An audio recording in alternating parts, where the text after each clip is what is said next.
Hello and welcome to the latest edition of the Talking City podcast with myself, Alex James, and City writer Tyrone Marshall. We will delve into the fallout from the Newcastle game and look ahead to the Champions League tie with Bayer Leverkusen. But first, just a quick word from our sponsors, NordVPN. To get the best discount off your NordVPN plan, go to nordvpn.com/talkingcity. Our link will also give you 4 extra months on the 2-year plan. There's no risk with Nord's 30-day money-back guarantee, and the link is in the podcast episode description box. Oh, sorry. You can't fall asleep during the bit where the people who are paying your wages are being advertised. They'll like it. They'll like the. I was going to call it banter. It's probably overselling it. Are you well? Good trip to the northeast, aside from the result? Yeah, very good trip to the northeast. No traffic. Weather was better than it has been. So yeah, pretty routine. I was at a wedding, so I didn't actually see the game live. First time I've not seen the... But you watched the full recording on Sunday? I've not watched the full recording, but I've watched enough of the game, I think, to get a flavour for how chaotic it was at times. Wild, yeah. Absolutely wild. And how open it was, and how City just didn't seem to stop Newcastle creating chances. For. I know that's different when you're watching the whole game compared to highlights, but that seemed to be too open and a complete lack of control from both sides, really. Yeah, it was. And it's not the type of game City want, is it? It's not the type of game. You know, I kind of put this in my report, and these are the type of games that Guardiola hates, as entertaining as they are, because when it becomes an end-to-end basketball match like that, it's basically 50-50 as to who wins it. Yet City have got the better players.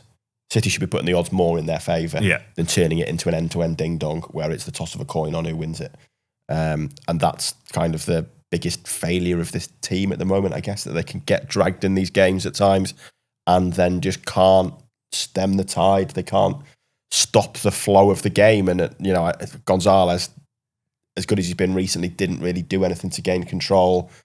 Bernardo was brilliant against Liverpool, and you know, Guardiola was talking up, knowing when to speed it up and slow it down. Just couldn't do that in this game. Newcastle's midfield is maybe the most physical in the Premier League, and it all just felt like a bit of a whirlwind, to be honest, around those two. And I think there's you know, in a way, what happened in the first 30 seconds was the worst thing that could have happened to City. And Donnarumma tries to play out, Newcastle pounce, win the ball in that high press. Yeah. And all right, they don't score, but suddenly everyone on the pitch and in the stands is totally invested in that idea. Whereas if City had just taken 5 minutes, dominated the ball, it might have just killed it. Especially when speaking to people up there beforehand, they were all nervous of a thrashing and kind of not happy with the way their team had been playing. So you take 5 minutes to just take the sting out of the game, and maybe it's a different game. But that kind of mistake in the first 30 seconds, that Donnarumma should never have played that pass to Foden. I don't think it wasn't on.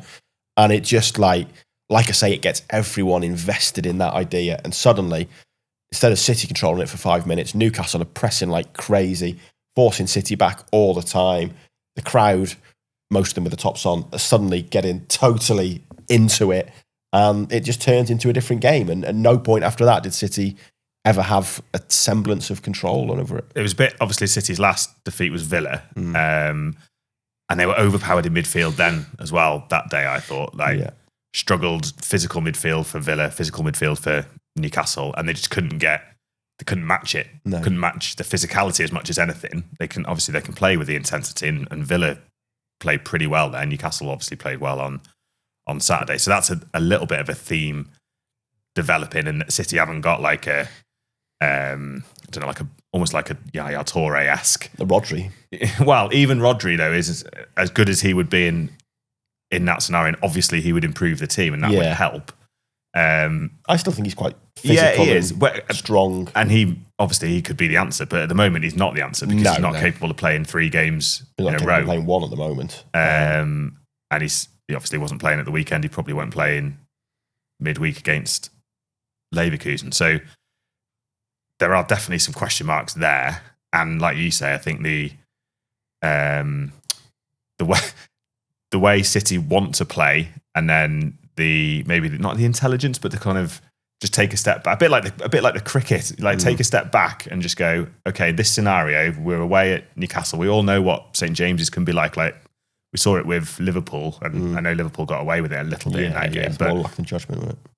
that kind of intensity and passion from the stands can transmit to the players, give the players an extra lift, and suddenly it all goes into a bit of a force that's difficult to stop.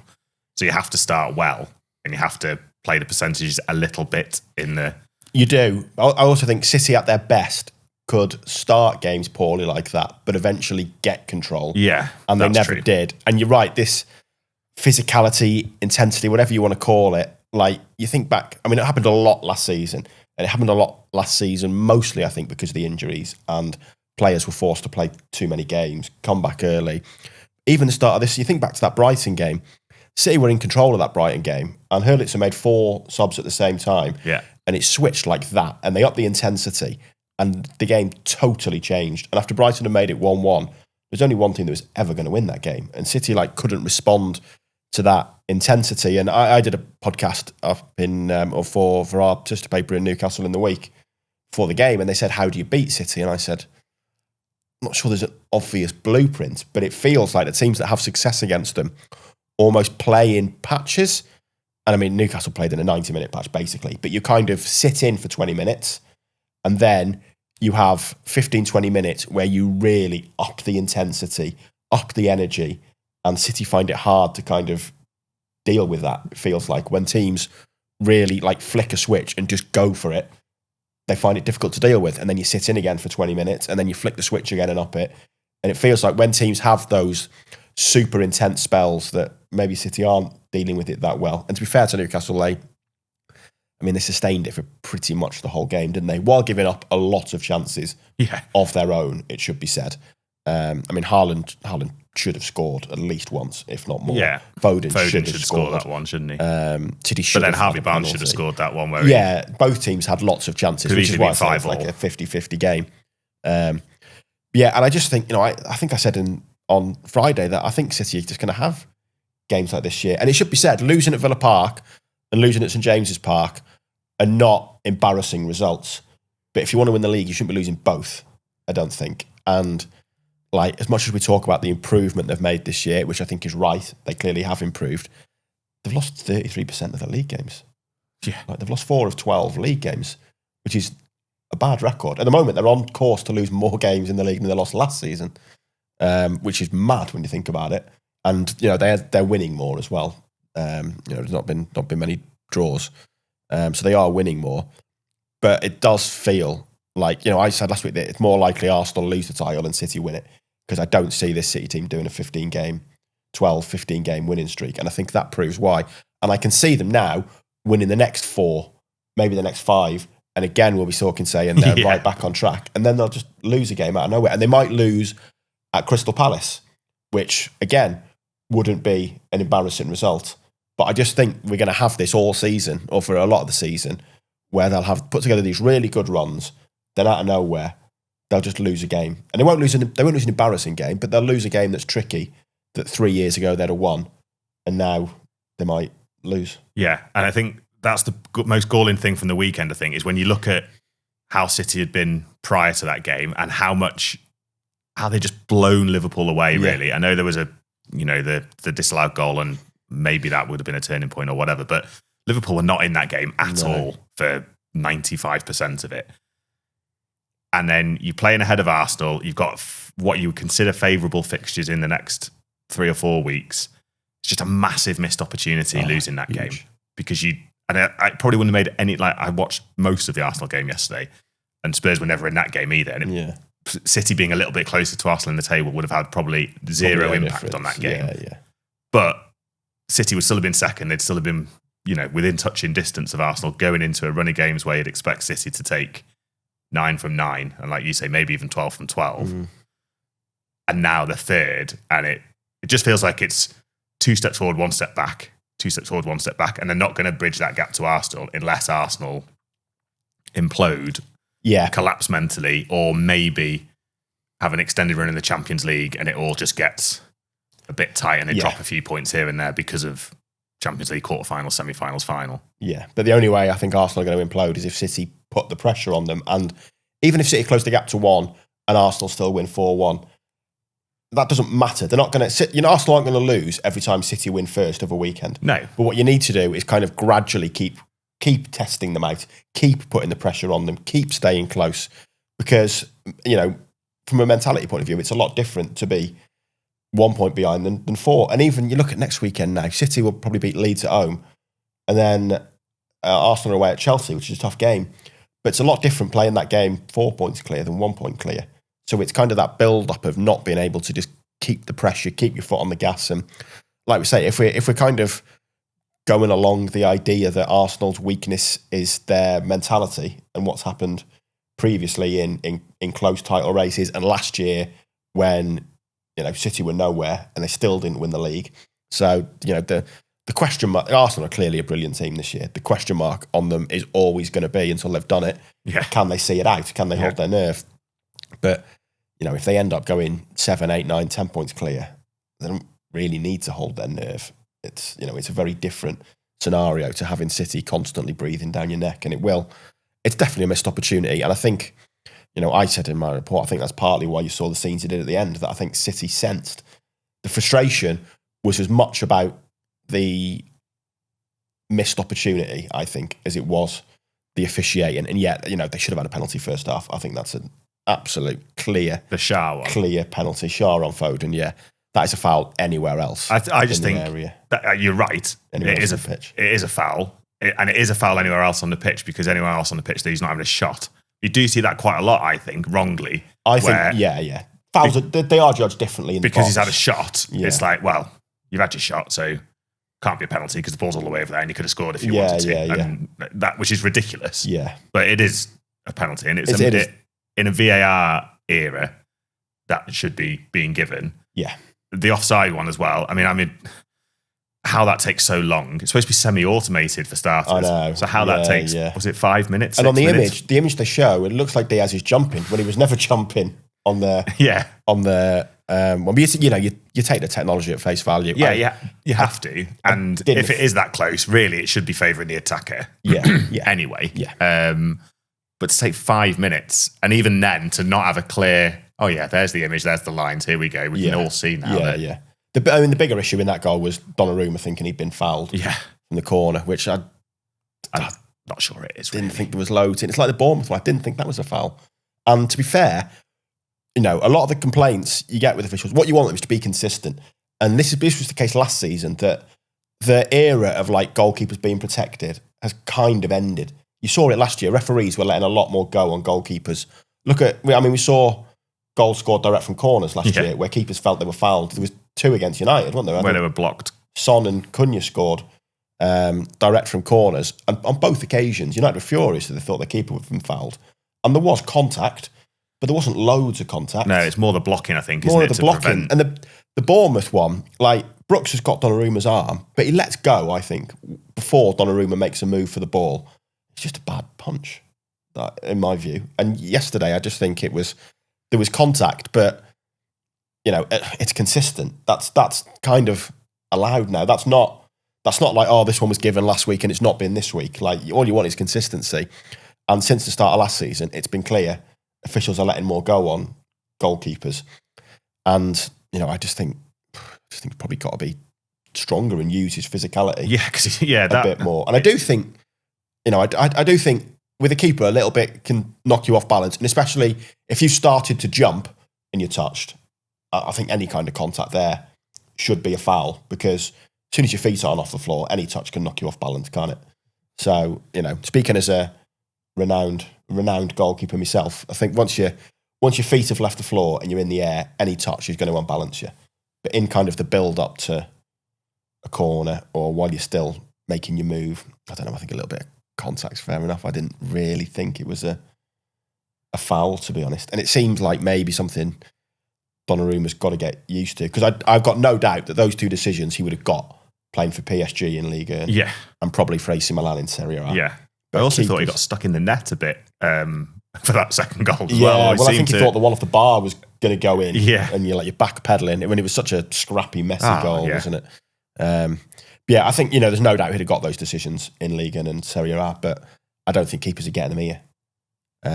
And then he got booked again, the yellow card, 4 yellow cards in 13 games, of which only 3 are in the league. So he's 2 off a ban in the league. But it's mad that he's 2 games off a ban in the league when he's played 9 Premier League matches for City. And I think all 4 of those bookings are the league ones are all for dissent, aren't Certainly the league ones are, yeah. I think the Monaco one was as well. I think penalty. Unless it was for time wasting. I think it was for the... or not time wasting, but delaying the... Yeah, or was it delaying the penalty? I can't remember either way. For certain. But yeah, certainly the Premier League ones have all been, I think, for dissent, which is a bit crazy. Yeah. A theme of Guardiola's sort of tetchy post-match press conference, a lot of stuff about Donnarumma and the referees. But yeah, I didn't think there was enough in it really for... Well. We mentioned before about, I think you mentioned about Brighton when they made 4 subs and City being able to, or struggling to cope with that change. You look at City's bench, it's a very different makeup to, there's a lot of, there's an Oscar Bob, there's a Savinho, there's a lot of players like that who you would almost bring on and be able to play on a counter-attack, or you bring on to kind of see out the ball. Just want to ask you about Savinho, because he gets a fair amount of stick. He missed a glorious chance. He had time to take 2 or 3 touches for the one that he puts into the away end almost at St. James's, which takes some doing. Has he gone backwards, as is obviously flirted with Spurs in the summer, more than flirted perhaps, but then City to some extent might have been open to selling him, so that works both ways. Has he gone backwards? Is he struggling? Is there an argument that perhaps 12 months from now he can be like Doku is, and not the penny drops, but the ability that he clearly has, because in La Liga he was sensational for a team who finished 4th or 5th, I think, that season. Yeah, it was. Where do we sort of stand on what he offers, what he can offer, and how he's performing? Just maddeningly inconsistent, isn't he? And I think, he seemed to get a lot of criticism on Saturday, and it was a bad cameo. I don't think there's any doubt about that. It was not a good appearance off the bench. But there's got to be more there, especially when, he clearly fluttered his eyelashes at Tottenham in the summer and was clearly interested in making that move. And, City always say they won't stand in a player's way if they want to go, but I don't get the impression they were that keen on selling him, and they did shut it down reasonably early, I think, before the end of the window.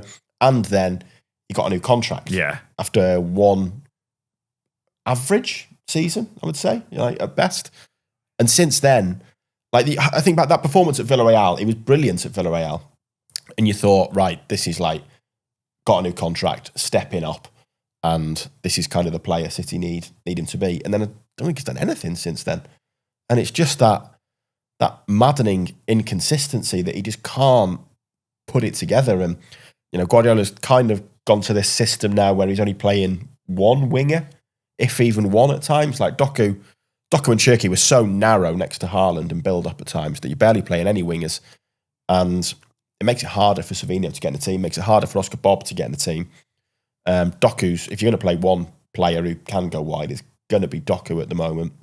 Thought he had a decent first half and then kind of drifted out the game a bit on Saturday, but he's still dangerous. It was his through ball again he put a great through ball through against Liverpool for Foden, I think.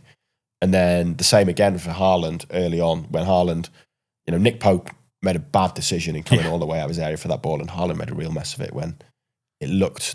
Yeah, he just tries to kind of clip it around him, doesn't he? Clip it around him, but he's falling over, still 30 yards from goal. It's easy to say when you're not in kind of the heat of the atmosphere, but it looked fairly simple just to take it round Pope and then score, basically. It looked like that was especially that far out of the goal, it looked like that was the easy decision. And, if I was on that pitch in that area, I'm sure I'd have made a mess of it as well. But you kind of expect more from Haaland.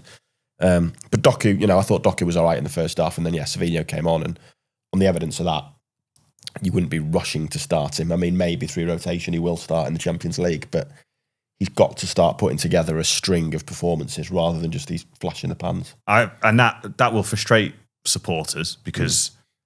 Well, I think they're frustrated as well because he didn't do a lot last season. Then he very clearly wanted to go, or was at least very open to the idea of going to a club who finished miles behind City in the Premier League, by the way, and then for all that got rewarded with a new contract and a pay rise. The decision to give him a new contract, that seems maddening to me, because it seems a little bit strange to me. it's not like he was in, I don't know, I can't remember how long he had left on his other contract, but it would have been at least 2 years, if not 3 years. Yeah, I'd have said 3 years at least. And like you say, he'd done okay last season, and he'd shown glimpses of, because what is he, 21? 21, isn't he? There was nothing there last season, though, to think, right, we better tie him down to a long-term contract. Months, yeah. So I find that bizarre. Yeah. And that isn't how I would want to react to somebody who's just, and I'm not having a massive pop at Savinho. For all I know, Spurs were going to double his money, but he isn't a player that, because there's been interest in someone else, we better tie him down now because we want to keep him here for the long term. He hasn't become that player yet. No. In a way that, you could argue Nico O'Reilly has now. Yeah. And I know he's been given a new contract as well. So I find that decision odd, to say the least. And he is then not kicked on. But we probably had this conversation about Doku to a degree, and take away the contract side, last season. And now it does feel like he has kicked on, and he was a young player. He's a winger. It's different playing in the Premier League as a winger to it is probably anywhere else. Savinho's got the added problem of suddenly wingers not being in vogue in this City team. So there does have to be a step back, but I think it's that emotional response of, well, he wanted to go, he's got a new contract he probably didn't deserve, and then he comes on. Yeah, he's thinking the place out. And he doesn't change the game. No. Or he changes the game in the wrong direction. Yeah, and he's having too many of those games where he is almost thinking the place out, like I say, where there's just nothing there and nothing happening. And, you're right, maybe in time it will click. And for all we're saying it's clicked with Doku, like, there's still levels he can go. He can still get more consistent. Yeah. Like I say, he drifted out of the game badly, I thought, on Saturday. And, Doku's issue is probably, it's almost like he's learned to put 2 performances together. Now it needs to be 3, and the standards needs to stay high. With Savinho, with no one even near that level yet. And I mean, it's easy to envisage a scenario where if this continues in the summer, where you're thinking City should have taken that money from Tottenham, City should have taken their profit and signed someone else, because they have gambled on him coming good, haven't they? And it is a gamble, I think. Yeah, I same think it's a gamble. As it is with Oscar Bob. They seem to talk really enthusiastically about him, and Guardiola speaks very highly of him. And Guardiola must rate him because I think we've trotted this stat out before, but he was very well used in the Club World Cup. Yeah. And it did feel like at the start of the season, City's best 11 had, or the most likely 11 for City had Savinho in it. Now, like you say, it's difficult to see him getting more than 20 minutes off the bench every other week. And Oscar Bob's fallen into that category as well a little bit. But then both of them could play against Leverkusen on. Yeah, I certainly think Tuesday one of them night. will play. I'd be surprised if Savinho's probably more likely to play, I guess. But yeah, I certainly think one of them will play. And there's enough-ish games, I guess, to get rotation now. And at least one of them, maybe both. Maybe Bob will play against Brentford. But yeah, I think it is hard to see them both get minutes. It's maybe a bigger issue for Bob, really, because he's probably the third choice winger, I guess.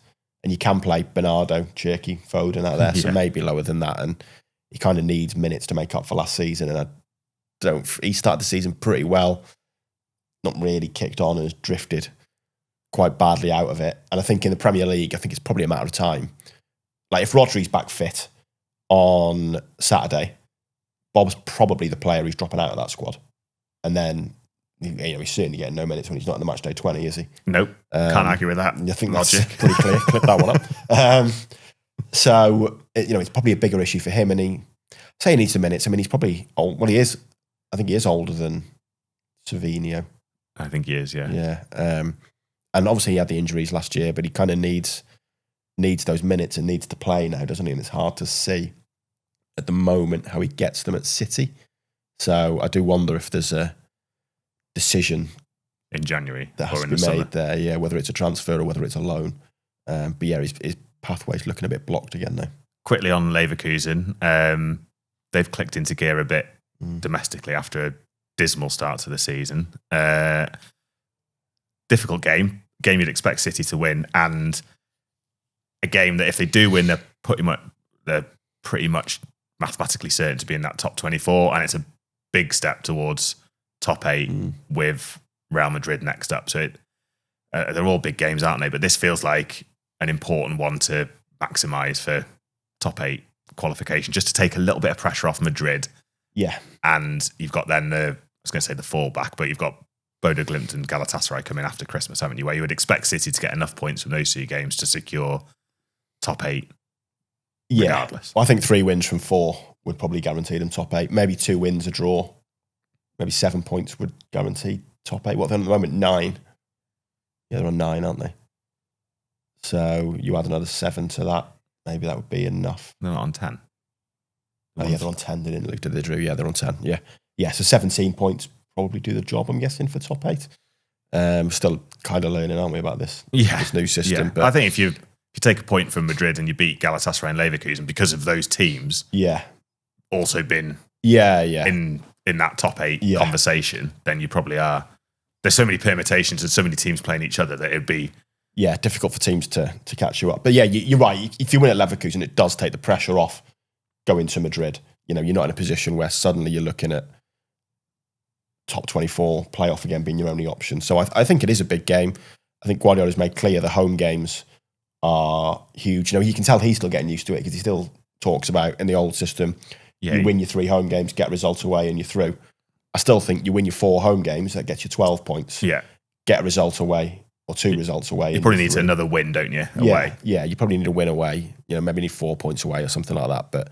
And I think looking at the home games, Napoli, Dortmund, Leverkusen, Galatasaray, they'd have expected to win them all. They've won 2 so far. I do think they'll win this one. Leverkusen had a decent win at the weekend away at Wolfsburg.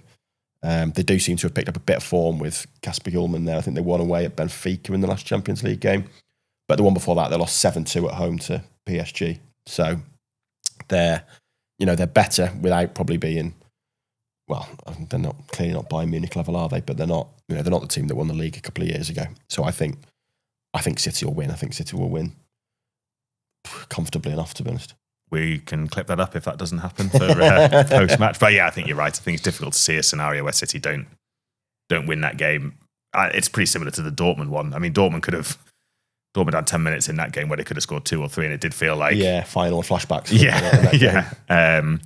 But yeah, I think you're right. I think City strong favourites and justifiably so. And we will find out on Tuesday night. We will wrap it up there for today because Tyrone's got to go off to City's press conference with Pep Guardiola and Josko Gvardiol. So we can follow all of that this afternoon on the usual channels. And then, of course, the match coverage on Tuesday. We'll be back later in the week ahead of the weekend Premier League action. So thanks for watching. Thanks for listening. And we'll see you soon.